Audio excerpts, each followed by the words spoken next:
La pauvreté cause-t-elle la dépression? Shalom.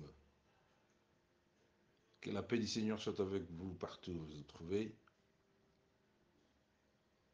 Suite à notre partage, exhortation, message, enseignement sur Mammon, sur la richesse ou les richesses, nous avons reçu une question venant de Douala, au Cameroun.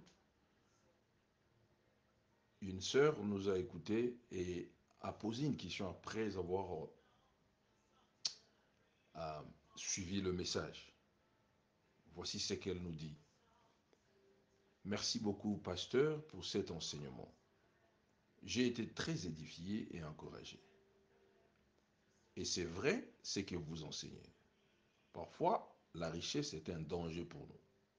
Mais est-ce que la pauvreté ne peut pas être une cause de dépression? Merci infiniment. Cette question est très très importante, très très pertinente. Et la question suscite beaucoup. Alors, nous allons essayer d'y répondre en partageant la parole. Nous allons rentrer dans la Bible et essayer de voir ce que la Bible nous enseigne. Souvenez-vous de ce que nous avons partagé dans Matthieu chapitre 6, où le Seigneur nous dit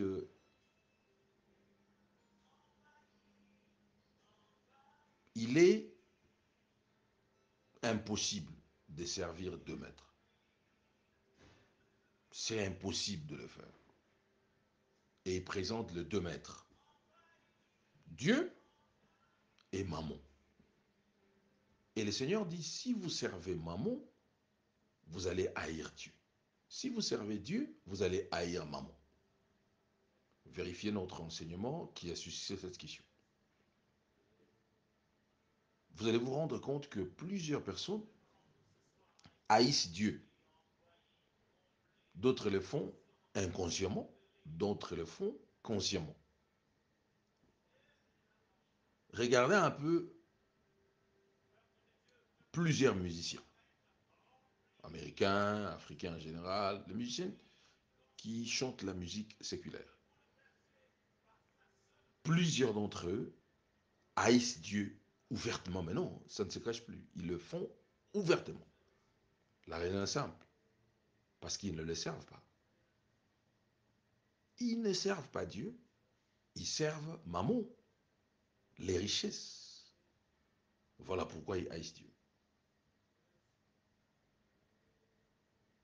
Le Dieu de la richesse.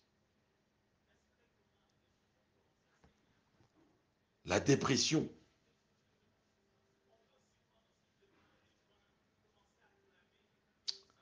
Voyons un peu la dépression, c'est quoi? Une simple définition de la dépression, c'est un trouble mental qui est courant. C'est un trouble mental qui est courant. C'est ça en fait la dépression. Sur au niveau de votre mental, vous avez certains troubles. Donc votre mental ne fonctionne pas comme il faut. Il y a un peu de prise d'air, il y a un peu de short circuit, des courts-circuits. Alors, notre sœur nous demande, est-ce que la pauvreté ne peut pas être aussi la cause de la dépression quelque part? Ne cause-t-elle pas la dépression? La pauvreté peut déprimer quelqu'un? Absolument. La pauvreté peut déprimer quelqu'un. Absolument vrai. Mais seulement nous devons aussi savoir et comprendre que la richesse peut aussi déprimer quelqu'un. La richesse peut être la cause de la dépression, tout comme la pauvreté peut être la cause de la dépression. Parce que dans notre enseignement, nous avons parlé sur l'amour de la richesse, les richesses de ce monde. OK? Et à susciter cette question très importante. Voilà pourquoi la Bible contient la parole de Dieu pour nous aider, à nous tous. Alors nous devons aller au-delà de cette question.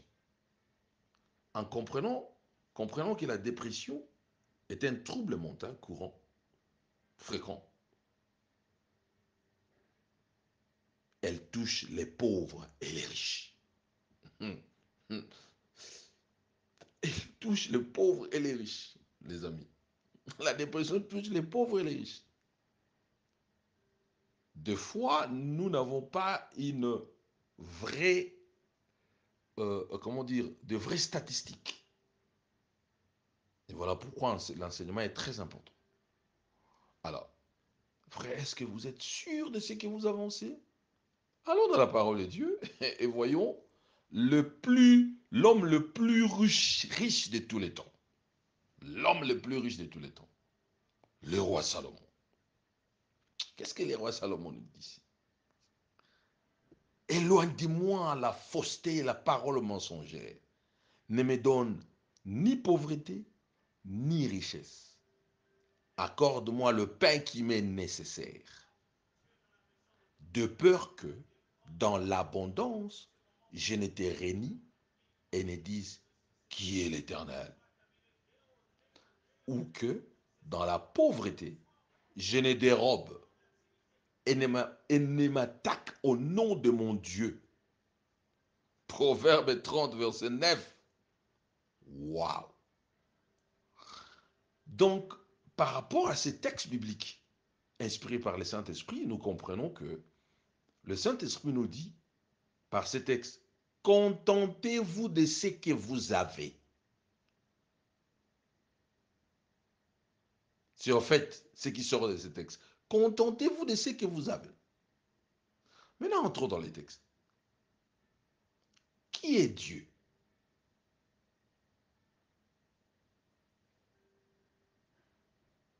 Le roi Salomon dit, si je suis riche, je dirais qui est Dieu. Donc, il en a fait l'expérience. Il a tellement eu de la richesse que, pour lui, la notion de Dieu est devenue juste obsolète, juste une vapeur. Il a oublié les dieux de son père David. La richesse lui a fait croire quelque part qu'il est devenu Dieu. Et il a eu sa leçon. Donc Salomon nous apprend ici dans ces textes que si tu me donnes la richesse, je dirai qui est Dieu. Donc je veux m'en foutre de Dieu. La Bible déclare quelque part, le fou dit dans son cœur que Dieu n'existe pas. Celui qui dit que Dieu n'existe pas, c'est un fou. C'est ce que la Bible dit. Quelqu'un qui dit Dieu n'existe pas, nous sommes venus par des singes, ou vous êtes un fou si vous dites ça. Vous êtes un fou, un malade. C'est pas moi qui l'ai dit, c'est la Bible. Donc Salomon est arrivé à ce point-là, à douter de Dieu. Il dit, oh, la richesse quelque part, comme notre sœur nous a dit. Il dit, Dieu, pardon, aide-moi. Avez-vous les amis déjà vu un riche raconter n'importe quoi? Oui, plusieurs riches arrivent à un moment, ils commencent à raconter n'importe quoi. Et quand les gens les observent, ils disent, oh, c'est son argent qui lui monte dans la tête. Il a des idées folles maintenant. La richesse. Soyez patient avec moi. Soyez patient avec le Saint-Esprit. Nous allons partager beaucoup sur cette question. Ma soeur, que le Seigneur vous bénisse. Va beaucoup nous aider. Je vais vous donner quelques exemples. Vladimir Poutine. Un pays stable, l'économie boom, les gens viennent de partout, les jeunes dans des universités de l'IRSS étudier, la manne pétrolière, le gaz, la folie est montée dans sa tête. Il dit, nous devons récupérer l'Ukraine, nous devons attaquer l'Ukraine, annexer l'Ukraine. Vous voyez ce que la richesse fait? S'il n'avait pas cette force-là, cette richesse-là, il n'allait pas oser. C'est la dépression. Trouble mental, non? C'est la dépression. Donc j'essaye de nous démontrer ici que la richesse peut vous donner la dépression. Et nous allons revenir vers la pauvreté également. Parce que ce n'est pas seulement la pauvreté, la richesse aussi. Saddam Hussein, boom pétrolière, richesse, stabilité, l'économie, les richesses du monde. Attaquons les Koweït. Nous devons prendre encore plus de puits de pétrole pour être top du monde. Et je vais rebâtir Babylone la grande. Ça, c'est Saddam Hussein qui a dit ça. Il avait oublié que Dieu avait dit, celui qui va rétablir, essayer de rebâtir Babylone, il le payera au prix. Et d'ailleurs, Dieu a dit, Babylone ne sera plus rebâtie, plus jamais, ne sera plus dans la carte du monde. Et lui, il a osé. Nous connaissons la suite. Dépression. Dans la société japonaise qui est connue, une société stable économiquement, financièrement, avec la technologie, il y a plusieurs suicides. Un niveau social élevé, il y a plusieurs suicides. En Chine, la même chose. Je vais vous choquer. Les riches se suicident plus que les pauvres. Le taux de suicide en Afrique est bas, comparé dans des continents où il y a la manne, où il y a le niveau de vie élevé. Un journal de San Francisco, il y a bien longtemps, avait écrit que les risques de suicide sont plus élevés dans les quartiers les plus riches que dans les quartiers pauvres. Choquant, n'est-ce pas? Mais c'est ça la réalité. Ecclésiaste 10, verset 6 et 7. Il est un mal que j'ai vu sous le soleil, comme une erreur provenant de celui qui gouverne. La folie occupe des postes très élevés et des riches sont assis dans l'abaissement. Waouh! J'ai vu des esclaves sur des chevaux et des princes marchant sur terre comme des esclaves. Waouh! La folie occupe des postes très élevés. Yo! Chers amis, vous voyez la dépression? Vous voyez les troubles mentaux? Vous voyez ça? Richesse. Soyez patient envers moi. Nous allons comprendre beaucoup de choses grâce au Saint-Esprit.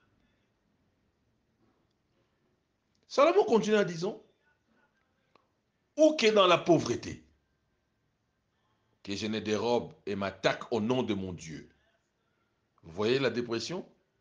Il parle de la dépression dans les deux extrêmes, dans la richesse et dans la pauvreté. Il dit, ah, donne-moi ce que j'ai besoin. C'est-à-dire, je veux me contenter de ce que j'ai, que je ne manque pas, que je n'aille pas à l'excès.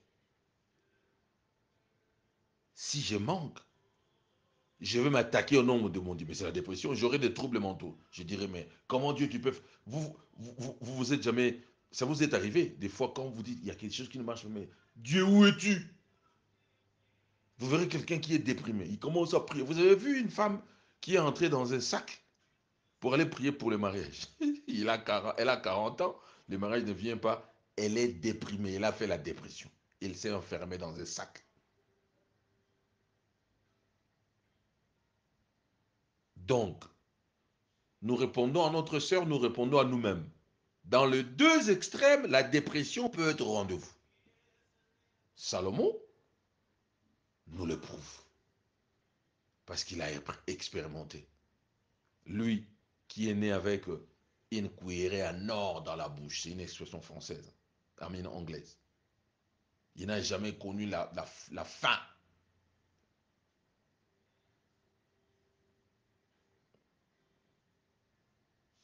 Alors, la pauvreté signifie un manque. C'est tout ce que la pauvreté signifie. Nous allons donner deux significations, définitions de la pauvreté. C'est des simples définitions. Ça, c'est la première. La pauvreté signifie un manque. Quand vous manquez quelque chose, vous êtes pauvre dans ces domaines-là. Quand vous manquez quelque chose, vous êtes pauvre, non, c'est ça. OK? Alors, nous allons essayer ensemble de mettre la pauvreté, catégoriser un peu la pauvreté. La pauvreté naturelle, la pauvreté démoniaque, la pauvreté des dieux et la pauvreté qui est un état d'esprit. OK? Parlons de la pauvreté naturelle. C'est quoi la pauvreté naturelle? Provenant de notre définition, la pauvreté signifie un manque. C'est-à-dire quand vous manquez pour un temps, vous manquez pendant un temps, pendant une période donnée, vous manquez dans un domaine ou dans un autre. Mais vous n'êtes pas pauvre. C'est juste un manque ou un manquement pour une période donnée. Vous pouvez combler cela. Vous pouvez remédier à ça en faisant certaines actions. Ça, c'est la pauvreté naturelle. Et nous tous, nous passons par ça. Parce que nous n'avons pas tout. Il n'y a aucune personne sur cette terre qui a tout, alors tout, dans tous les domaines possibles. Non. Voilà pourquoi nous avons besoin des autres. Voilà pourquoi nous avons besoin des services.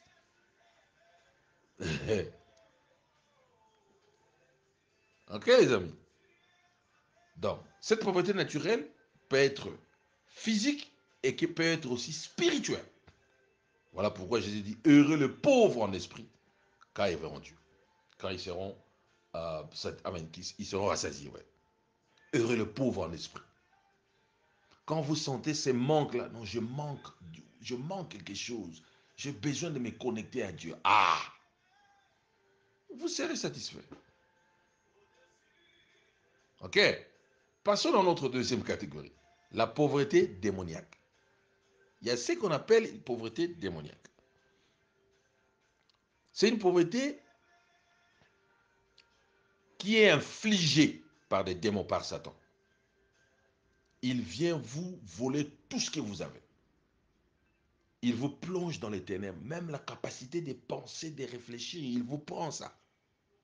Vous serez surpris quelqu'un qui vient, vous étiez là depuis des années, mais quelqu'un d'autre vient, il découvre quelque chose juste là où vous étiez. Mais comment je n'ai pas pu voir ça? Il y a des pauvretés comme ça, démoniaques. Il en existe. Il y a des pauvretés démoniaques. Il y a une pauvreté démoniaque qui existe. Il y a aussi une richesse démoniaque. Nous en avons parlé. Maman, la richesse démoniaque existe. Soyez patients avec nous. Nous arrivons. Parce que la richesse, la bonne richesse existe. La bonne richesse qui vient de Dieu existe. D'ailleurs, Dieu en parle. Il dit à Josué, médite la parole jour et nuit, alors tu réussiras. Tu auras du succès. Du bon succès. La vraie version biblique nous parle, Dieu dit, tu auras du bon succès. Or, donc c'est qu'il y a le mauvais succès qui existe. Oui, mauvaise richesse. Ça existe. Donc, la pauvreté démoniaque, c'est ce que les diables infligent aux gens. Le diable vous plonge dans un manque terrible pour vous pousser à insulter Dieu. Souvenez-vous de ce que Salomon a dit. Pour vous pousser à insulter Dieu, à voler, à faire des crimes. C'est-à-dire, tourner vers Satan, lui prendre comme collaborateur, il viendra vous assister dans le mal, il va vous plonger dans le mal pour vous achever. Ça, c'est la pauvreté démoniaque. Nous n'allons pas nous atteler là-dessus, par manque de temps. La pauvreté des dieux. Il y a aussi une catégorie de pauvreté qui est la pauvreté des dieux. Frère, c'est vrai, oui. Mais comment Dieu peut permettre la... Oui. Dieu vous limite. Il vous prive certaines choses pour un but. Pendant un temps. Nous avons dit la pauvreté, c'est un manque. Voilà. Donc Dieu vous prive certaines choses pour un temps. C'est pour votre bien. 1 Samuel 2,7. L'Éternel appauvrit et il enrichit. Il abaisse et il élève. Avez-vous remarqué le verbe conjugué là-bas? Il appauvrit. Nous allons nous démontrer que Dieu n'aime pas la pauvreté. Mais il l'utilise comme un instrument. L'Éternel appauvrit et il enrichit. Il abaisse et il élève. 1 Samuel 2,7.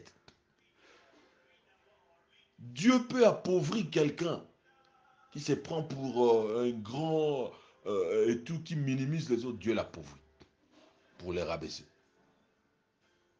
Et Dieu peut élever quelqu'un qui est humble et l'enrichit. Vous avez vu le verbe là? Comprenons les textes bibliques. On ne nous dit pas ici, Dieu vous donne la pauvreté. Dieu est la cause de la pauvreté. Non, on ne dit pas ça. On conjugue le verbe ici. Il appauvrit, donc il peut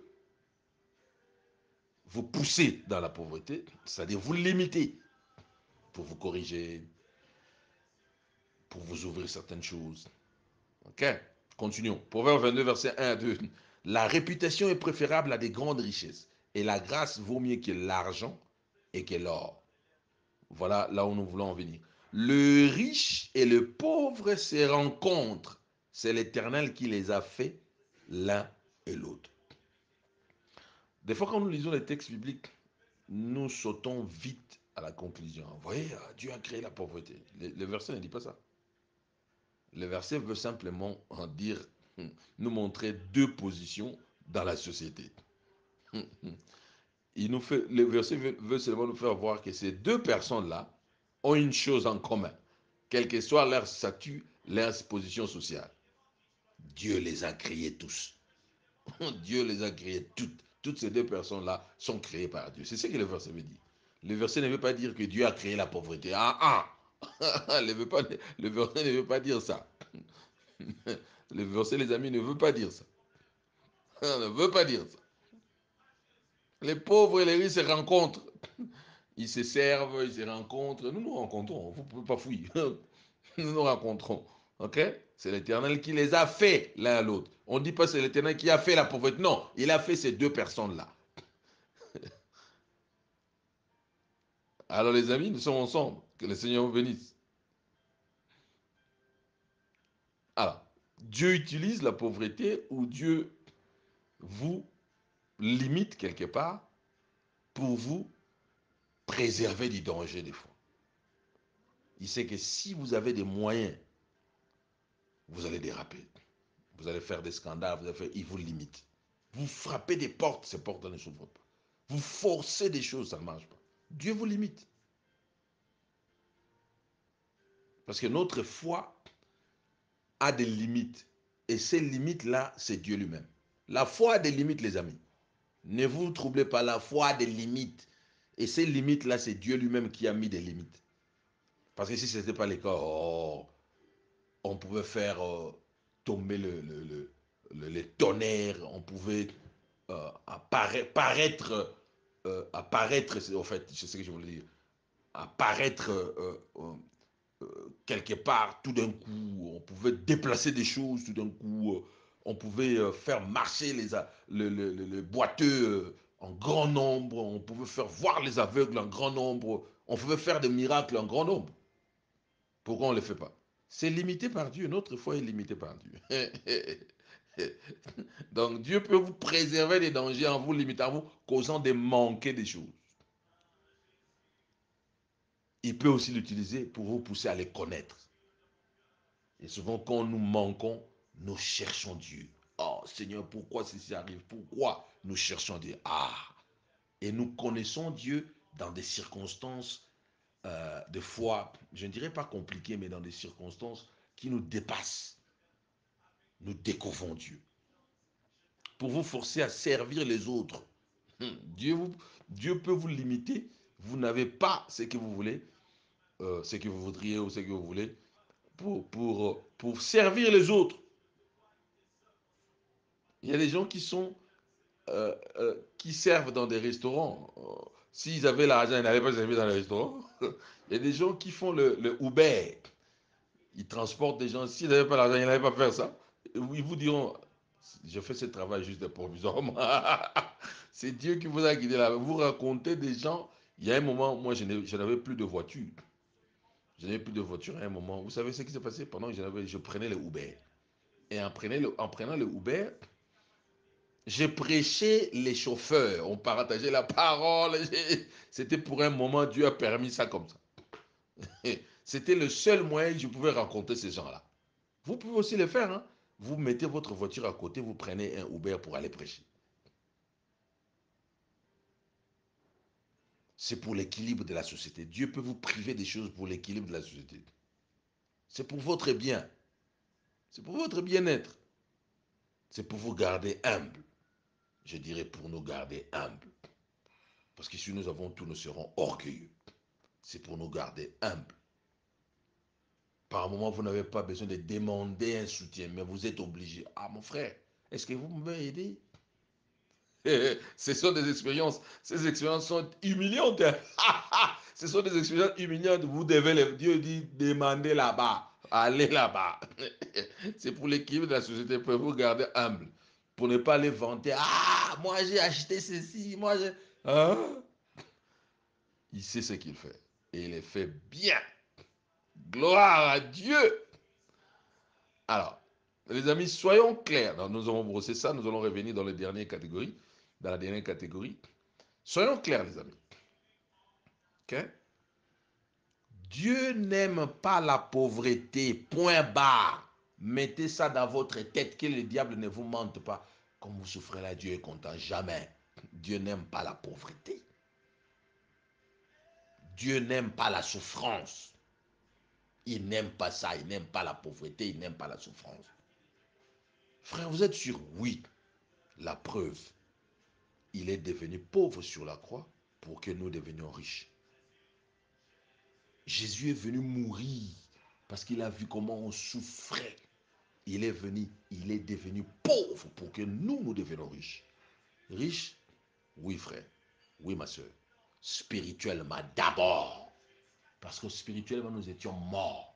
Nous étions des pauvres. Et il est venu nous enrichir par sa mort sur la croix. Et physiquement aussi? Oui.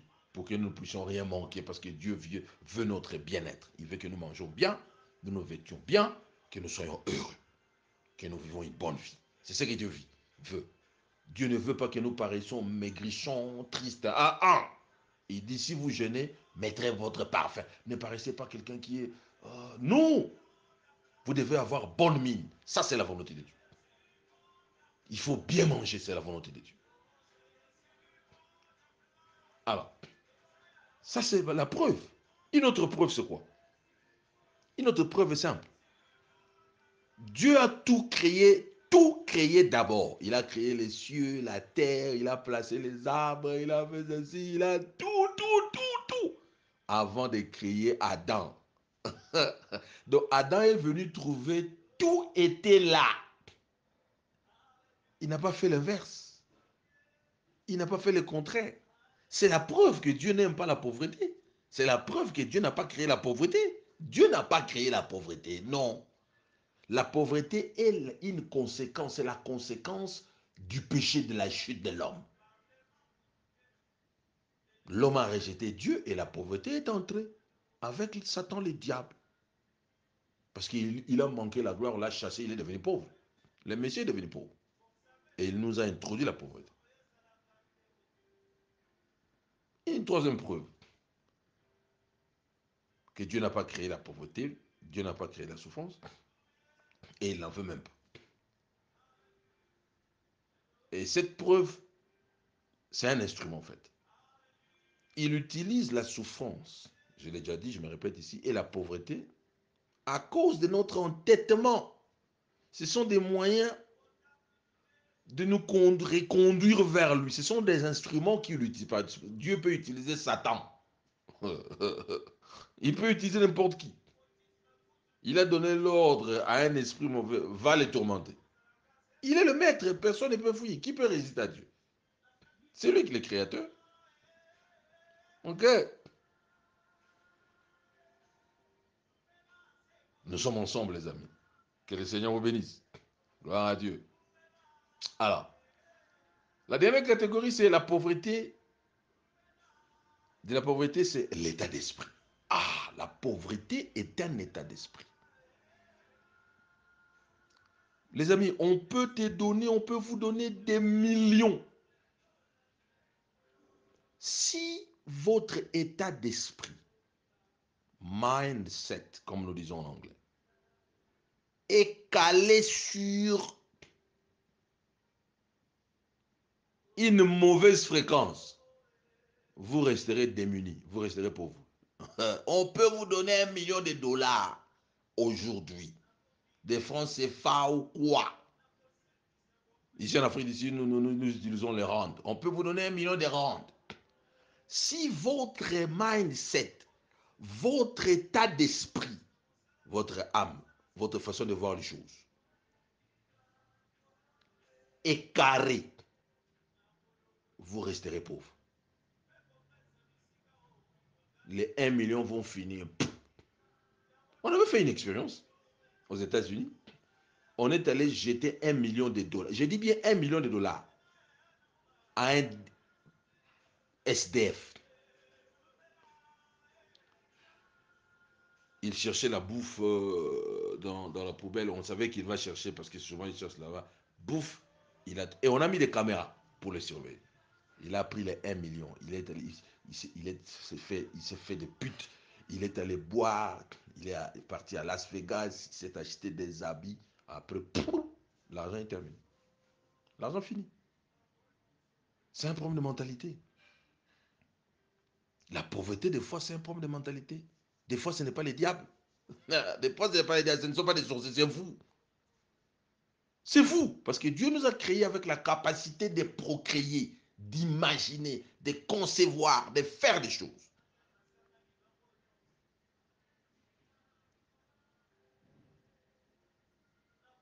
Voyez-vous, les amis? Comprenons cela. Notre dernière catégorie.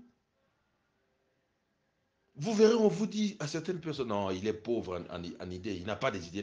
Il est pauvre en idée. C'est un problème de mentalité. Vous verrez, on dit à quelqu'un d'autre, il est riche avec des idées.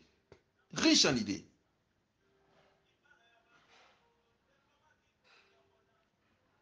Tu ne peux pas multiplier l'argent qu'on t'a donné si ton mental, ta mentalité est figée. Tu ne peux pas. Souvenez-vous de la parabole des talents. Jésus, qu'est-ce qu'il a fait? Il a donné à une catégorie de personnes, je crois qu'ils étaient 3, il leur a donné de l'argent. Il donne ça en parabole. Le premier est allé multiplier, le deuxième est allé multiplier, le dernier est allé mettre ça sous terre. Il a dit, ah, moi j'ai peur de ces messieurs. S'il vient, il ne trouve pas son argent, ah, je serai foutu. Quand le maître est arrivé, il a dit, mais comment? Mais tu devais mettre ça dans la banque. Mauvais serviteur. Allez, arrachez tout ce qu'il a. Voyez-vous? Je vais vous choquer ici.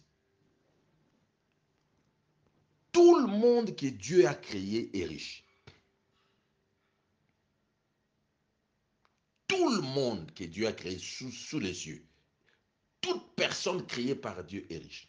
Je vous ai dit, Dieu n'a pas créé la pauvreté. Dieu n'aime pas la pauvreté. Toute personne est riche. C'est de votre cerveau.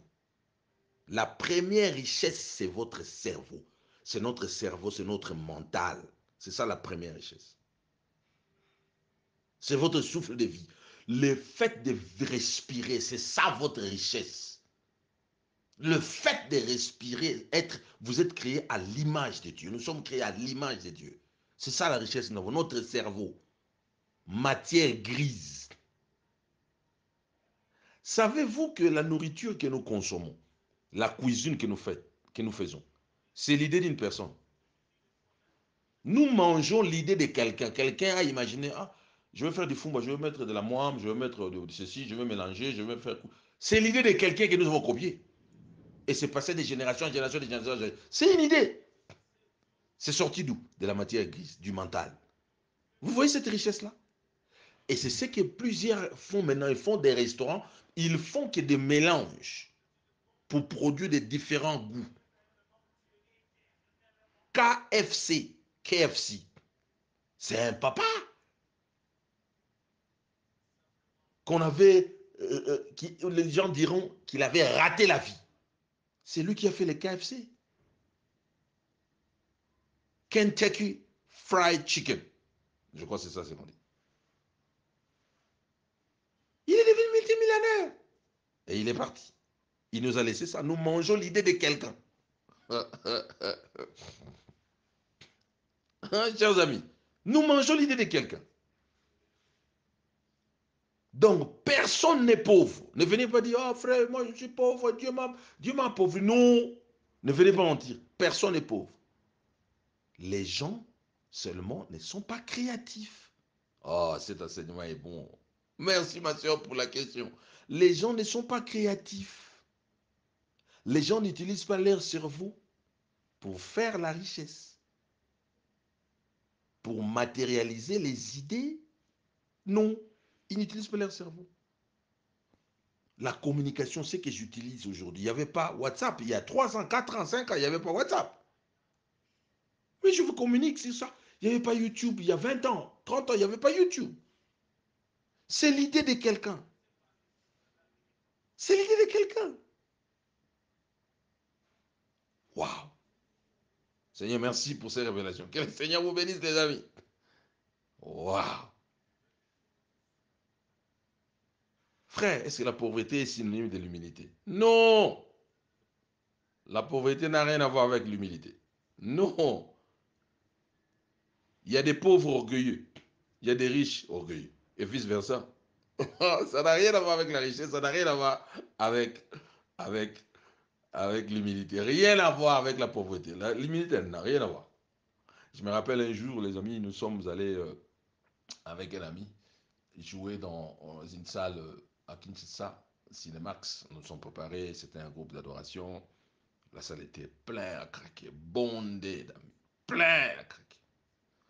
Et le frère qui nous dit, moi j'étais à la guitare, lui aussi à la guitare et plusieurs instruments, hein, le frère qui nous dirigeait, il a porté un pantalon jean euh, dénaturé en fait, qu'il n'y avait pas pratiquement de couleur, c'est comme si c'était lavé hier et il a mis ça et tout, on a mis des uniformes dessus, nous étions tous en uniforme, mais pantalon, jupe, pouvait mettre autre chose. Et il y avait un prêtre catholique qui aimait sa musique.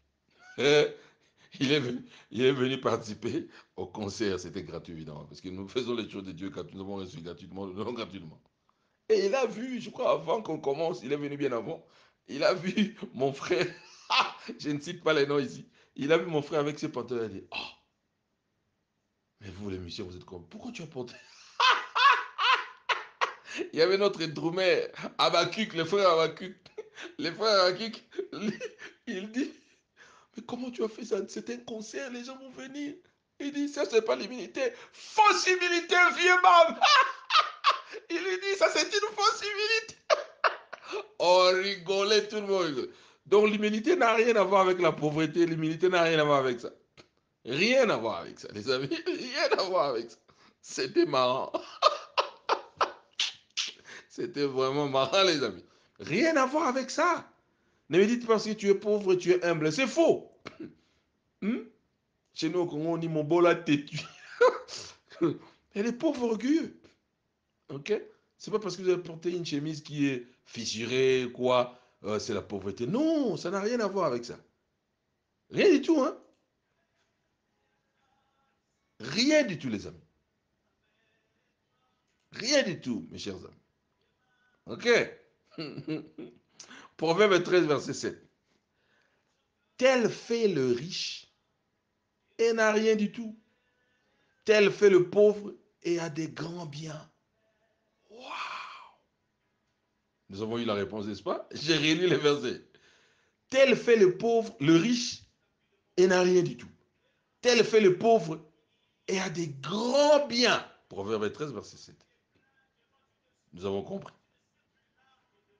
Non, je dois vous quitter. Nous avons compris, je dois vous quitter là. Lisons notre dernier texte.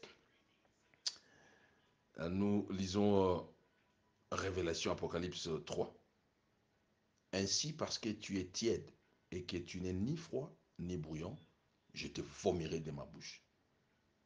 Parce que tu dis, je suis riche, je me suis enrichi et je n'ai besoin de rien. Et parce que tu ne sais pas que tu es malheureux, misérable, pauvre, aveugle et nu, je te conseille d'acheter de moi de l'or éprouvé par le feu, afin que tu deviennes riche, et des vêtements blancs, afin que tu sois vêtu, et que ta honte, et que la honte de ta nudité ne paraisse pas, et un collier pour oindre les yeux, afin que tu vois. Oindre tes yeux, afin que tu vois. C'est un verset très triste. Tel fait les riches et n'a rien du tout. Tel fait le pauvre et a des grands biens. Et ce texte d'Apocalypse confirme ça. C'est l'église de Laodicée. L'église locale de Laodicée. Les amis, Dieu donne la vraie richesse. La richesse spirituelle et matérielle. Dieu donne la vraie richesse spirituelle et matérielle. Il donne ça. Les riches de ce monde, mes chers amis, vont tout perdre. J'ai une mauvaise nouvelle pour vous. Vous allez tout perdre. Dans notre précédente exhortation, notre précédent enseignement, nous avons dit que nous devons transférer notre richesse. Si vous voulez donner de la valeur à ce que vous faites, ajoutez seulement un. Parce que tout est zéro. Vanité, tout est vanité, poursuite du vent, dit Salomon. Si vous voulez que cela prenne de la valeur, ajoutez Jésus. Il dit ici, venez acheter. Venez acheter des mois de l'or éprouvé. La vraie richesse existe et on l'achète par le sang de Jésus. Pas par la chair, pas par l'effort personnel, par le sang de Jésus. Et ça dure éternellement. Parce que tout appartient à Dieu. Le diable n'est qu'un voleur, un menteur, un usurpateur qui nous trompe. Les amis, nous sommes venus nus et nous allons rentrer nus. Pourquoi ne pas venir à Dieu? Pourquoi déprimer à cause de la pauvreté? Pourquoi déprimer à cause de la richesse? Vous pensiez que vous avez tout. Je suis un acteur américain qui dit, je suis arrivé à comprendre, Will Smith, vous le connaissez. Je suis arrivé à comprendre qu'il y a un vide. Les richesses matérielles ne peuvent rien, ne peuvent pas combler ce vide-là. Il n'a pas Jésus. Son âme crie. Et notre frère qui criait Moulili, Moulili, les gens pensent qu'il blague. Non, il n'y a pas de hasard. Il n'y a pas de hasard. Suivez notre message que nous avons envoyé, le Seigneur nous a donné. Les gens pensent que c'était de la blague. Il n'y a pas de hasard. C'est les ténèbres, non? Ces gens-là dépriment. Voilà pourquoi ils boivent. Voilà pourquoi ils sont derrière les femmes. Ils pensent que les femmes peuvent les consoler. Voilà pourquoi ils sont derrière les hommes. Ils pensent que les hommes peuvent combler ces vides-là. Ils font de la prostitution. Les hommes et les femmes font la même chose. Ils sont dans des drogues fortes. Ils pensent que ça va couvrir ces vides-là. Non, les amis. Non. La dépression, c'est à cause du péché. Chrétiens, contentez-vous de ce que vous avez. Le Saint-Esprit nous dit ça par la bouche de Salomon. Seigneur, donne-moi ce que j'ai besoin. C'est tout. Tu n'as pas besoin d'une maison, d'une grande maison qui a 7 chambres. Vous allez dormir dans ces 7 chambres. Non. Tu n'as pas besoin de 3 voitures, 4 voitures, 5 voitures. Non. Tu n'en as pas besoin. Tu n'as pas besoin de 10 vestes, 15 vestes, 30. Tu vas apporter ça où? Quand? 40 jeeps, des choses. Vous allez faire ça quoi avec ça? Vanité, tout est vanité et poursuivez-vous. Venez à Jésus. Si vous développez une relation personnelle avec le Maître, vous allez haïr maman et vous allez servir le Maître, Jésus-Christ. Et vous ne serez pas déprimé. Vous ne serez pas déprimé. Car il a dit, recevez la paix. Je vous donne ma paix, pas comme le monde le donne. Jésus est le shalom, il est notre paix. Pourquoi ne pas vous réconcilier avec Jésus? Vous pouvez le faire là où vous êtes. Réconciliez-vous, criez à Dieu. Mon frère, criez à lui, il est là, présent. Seigneur, nous te remercions pour cet enseignement, pour cette exhortation, pour ce message. Et oui, bénis-nous. Et oui, aide-nous à comprendre que sans toi, nous sommes nuls. Jésus, sauve mon frère, ma soeur.